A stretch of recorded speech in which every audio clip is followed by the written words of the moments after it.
Alice's channel, and today we're going to be reading Abby in Wonderland, Chapter 4, Some Kind of Wonderful. OMG, Robin says, her eyes the size of teacups. You're right. Are we, inside Alice in Wonderland? How cool would that be? So cool. No, that's impossible. Isn't it? Maybe it isn't. Stuff like this happens in movies all the time, right? I have to take a picture. Robin pulls out her cell phone and aims it at the table. Ah! What do I do now? Do I tell them the truth? How can I? I'm not supposed to tell anyone. But now I have to admit it, don't I? I look from Robin to Penny. Do I have to explain the whole story? Do I have to tell them about my magic mirror and Mary Rose and everything? I can't let Robin take pictures, can I? But how do I stop her? Snap, snap, snap goes Robin's phone. I gaze around the hallway. Alice in Wonderland? Could it really be? I know that Alice in Wonderland is the name of the movie. Alice's Adventures in Wonderland, as Penny called it, is the title of the book. But does that mean I'm in a novel? Sure, it's old. I think it was written almost 200 years ago, but it's still not a fairy tale. I only fall into fairy tales. Fairy tales don't even have real writers. Yes, the Grimm brothers and Hans Christian Andersen wrote the stories down and published them in books, but no one knows where the original fairy tales actually came from. Alice's Adventures in Wonderland came from an author's mind. Larry Carlton. No, Larry Carroll. No, Lewis Carroll. That's it. You're bonkers, Penny snorts. We're in Smithville, just really far down in the ground. We didn't fall into a story. Wherever we are just has some similarities with the book. People don't fall into stories. And, Robin, if you brought your phone, can you please stop taking pictures and call someone to come get us? Oh, Robin says, flushing. Right. She looks at her phone. No signal. Sorry. Penny balls her hands into fists. Great, just great. You know what, Penny? You're being kind of mean today, Robin says. Today? Today? But still, maybe Robin is finally realizing how awful Penny is. Hallelujah. I'm not being mean, Penny snaps. I want to get out of here. But how cool would it be, Robin asks wistfully, if we really fell into a movie? It was a book before it was a movie, I say. We didn't fall into a book or a movie, Penny cries, crossing her arms tightly. That's insane. And that book is insane. Have you even read it? The pictures are pretty, but the story doesn't make any sense. Wait, I say, how do you know that the book doesn't make any sense? You're not a reader. You only read one book for the school readathon. Penny tugs at the base of her ponytail. I know, and it was Alice's Adventures in Wonderland. Seriously? I ask. She squares her shoulders. Yes, I have an old copy in my room, so I decided I might as well look at it. It's all bound in leather and has silver-edged pages. An original, maybe? My grandmother got it for me for my 8th birthday. Have you guys read it? I've seen all the movies, Robin says. I love them, and the teacup ride is my favorite ride at Disney World. I love tea parties. When I was little, I had tea parties all the time. I've never read the book, though. Have you, Abby? Of course I read it, I say quickly. Except not really. I have a copy on my bookshelf, too, and I tried to read it once, but the story is, kind of confusing. And I tried to watch the older movie once, but it was really scary, so I turned it off. This is totally unfair. I would have read the book if I thought there was the possibility that I could fall into it, but I've never fallen into a book once before, only fairy tales. Now what am I going to do? When I fall into a fairy tale, I've read the story, so even though my brother and I mess things up, at least I always know what's supposed to happen. I feel a pang in my stomach. Oh, Jonah. I miss Jonah. We always go into fairy tales together. Can I do this without him? Can I do this with Penny and Robin? What am I even supposed to do? Mary Rose must have sent me here, right? But why? And where's Frankie? I need to find Frankie. I can't let her wander around the story by herself. She's shy. What if she's hiding somewhere crying? And what happens next? I don't know because I've never read the book. Ah! Robin has seen the movies, so she knows some of the details, but the movies are usually different from the actual stories. But Penny read the book. She knows what happens in it. I shiver. No, I can't do it. I can't do it. I can't admit to Penny that I don't know the story. I can't ask Penny for help. Maybe I can cobble the story together from pieces I've picked up over the years. There was definitely something about a tea party and a mean Queen of Hearts. Other than that, crumbs. I need to know the story. I clear my throat. Penny, I think it would be helpful if we review what happens in Alice's Adventures in Wonderland. Why? She asks. It's not like we're really in a story. I know, but just in case someone designed this room to look like the one in Alice. Or something. We should know Robin says. Tell us the real story. Penny raises an eyebrow, but Abby knows the story. She says she read it. My cheeks heat up. Right. Except I forgot it. You forgot it? Penny asks, smirking. How? I don't know. I just did. Can you tell us the story or not? I'll tell you the story. She puts her hands on her hips. If you admit you never read it. What am I supposed to do here? I need to know the story. Fine, okay, I've never read it. Robin's eyes widen. But why did you say you did? My tongue gets all tied up. Because she's a show-off, Penny declares. Sorry, I say, looking at the floor. I guess I was showing off a little. Or at least, I didn't want Penny to look smarter than me. I glance back up at Penny. Happy? Very, Penny smirks. Now, there's this girl named Alice. She's sitting outside with her sister. They're reading a book, but Alice is bored, which I totally understand, since most books, including this book, are boring. I roll my eyes.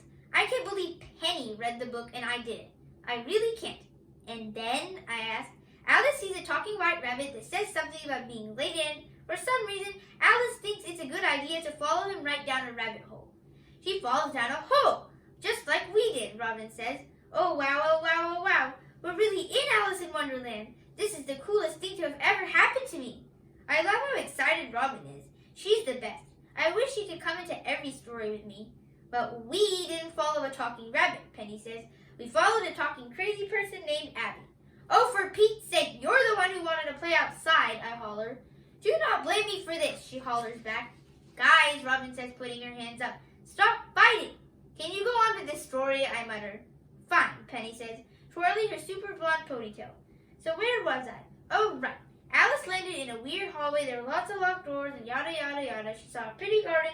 Like that one, Robin says, pointing to the tiny doorway. Yeah, Penny says. And she also saw a key on the table and a note that said, drink me. See, Robin says, that story sounds just like our story. Yeah, I say, except we didn't find the key on the table. It was in the door. But maybe that's because Alice was already here and used the key to open the door, Robin says. There is no real Alice, Penny says. We're not really in a book. Then how do you explain the flying mayonnaise and the fall down the hole, Robin asks. I don't know, Penny says tightly. There must be some logical explanation. Yes, Robin says. The logical explanation is that we're in Alice in Wonderland, and Alice used the key to open the door. Robin is totally right. Penny rolls her eyes again. But Alice never uses the key. She drinks the potion and it shrinks her down and she forgets the key on the table. She doesn't go into the garden until much later in the story, so your explanation makes no sense. Oh. But if it wasn't Alice who used the key, Robin says. Wait, it was Frankie! You think Frankie drank the potion? I ask. Is she that brave?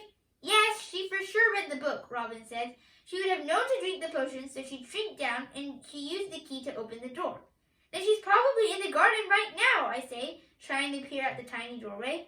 Let's go get her, Robin says, reaching for the little bottle on the table. We'll drink the potion so we can shrink down too.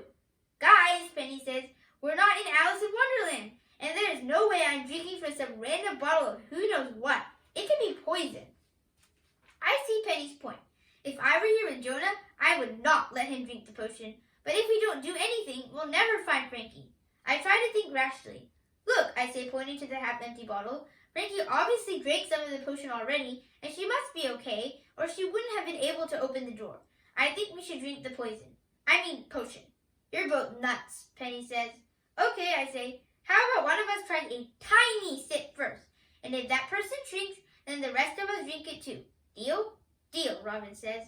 Penny rolls her eyes. Okay, if it shrinks you instead of poisoning you, I'll taste it. Fab, Robin says, and without even hesitating, she picks up the bottle and takes a sip. Robin, I say, I was supposed to try it first. Sorry, I got excited, but it's not working, she says, putting the bottle back on the table. I say, maybe it takes a few seconds. Robin squeals. What? Penny and I ask at the same time. Robin's face pinches together, and I realize she's shrinking. Oh my goodness, she's like a balloon that's losing air. I watch in disbelief as my friend gets smaller and smaller. Her arms are flailing. She's 3 feet, 2 feet. Is she ever going to stop? What if she disappears? Finally, the shrinking comes to an end. My best friend Robin is now about the size of a pencil. Her hands are the size of erasers. She's a miniature Robin with a tiny reddish ponytail, a tiny orange shirt tiny blue jeans, tiny sneakers, a tiny frog necklace, and teeny tiny freckles. This is so weird. Robin screams. It's a super high-pitched scream like she just inhaled helium. Robin is tiny, Penny shrieks. Teeny tiny, I add. Penny shakes her head back and forth and back and forth. It worked! It's really a shrinking potion. Ah! Does that mean we're really in Alice's Adventures in Wonderland? We're really in a book? Seems that way, I say. I can hardly believe it either, even after all my fairy tale experience. I look down at my minuscule friend. Are you okay, Robin? I ask. I'm better than okay, Tiny Robin chirps. I'm terrific. That was the coolest thing ever. I'm itty bitty. Woo-hoo. The potion was real. I laugh. Magic is amazing. I just can't believe it, Penny says. She kneels down to examine the newly pencil-sized Robin. I eye the bottle. What does it taste like? I ask. Like orange crush, Tiny Robin replies. Fizzy but fruity. Are we really going to drink it? Penny asks, standing back up.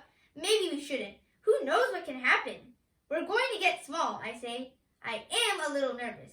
I turn into a beast in a mouse, float on a magic carpet, and breathe underwater, among other things. But I've never been tiny. Just drink the potion already, Tiny Robin cries. Come on, guys. Turn small and we'll go into the garden to look for Frankie. And then we can go to the tea party, too. All those little finger sandwiches. Delish! My stomach growls. I am hungry. We never did get to have the spaghetti that Penny's nanny was making. Do you want me to go first? I asked Penny. Penny bites her lip. A does come before P alphabetically. I never realized Penny was so wimpy. Maybe she's just freaked out. I would be too, if I had never traveled to fairy tale realms. Okay, I say. Here goes nothing. I lift up the bottle and sniff it, and wrinkle my nose. It smells gross. I take a sip. Blech. Orange soda? More like a dirt and leaf smoothie. I quickly swallow some of it down, and wait. And, hey! I'm shrinking! My legs are getting shorter, and now my arms. My body is going down, down, down. Now my head and neck are following. The rest of the world is getting bigger as I get smaller. Eep! Then the shrinking stops. I stare down at myself. I'm pencil-sized. So are my clothes. I have to admit, shrinking was cool. Welcome, Tiny Robin cries, giving me a tiny high five. We're exactly the same size now. Does that make me Tiny Abby? The hallway around us looks huge. The glass table looks massive, and Penny looks like a giant. Ah, Giant Penny! She could squash me with her sneaker in one giant step. I'm not sure I want to do this, Penny says, her giant hands shaking. Penny, you promised, Robin says. We have to find Frankie. You don't have to shrink, I say quickly. You can stay here and wait for us to come back. To be honest, I'd much rather be on this adventure with just Robin. Penny narrows her eyes, apparently reading my mind. Sure, and let you have all the fun with Robin without me? I don't think so. I watch her take a sip of the potion. In seconds, she's shrinking down, down, down, until she's pencil-sized like us. Tiny Penny looks down at herself and shrieks. Then she squares her shoulder and lifts her chin. Ready, she declares. Robin pushes open the door to outside. She runs out first. I go next, and I fit through easily. Penny follows me out, and the door slams shut behind us. We're in the garden. Thanks for watching. Make sure to like and subscribe. Bye!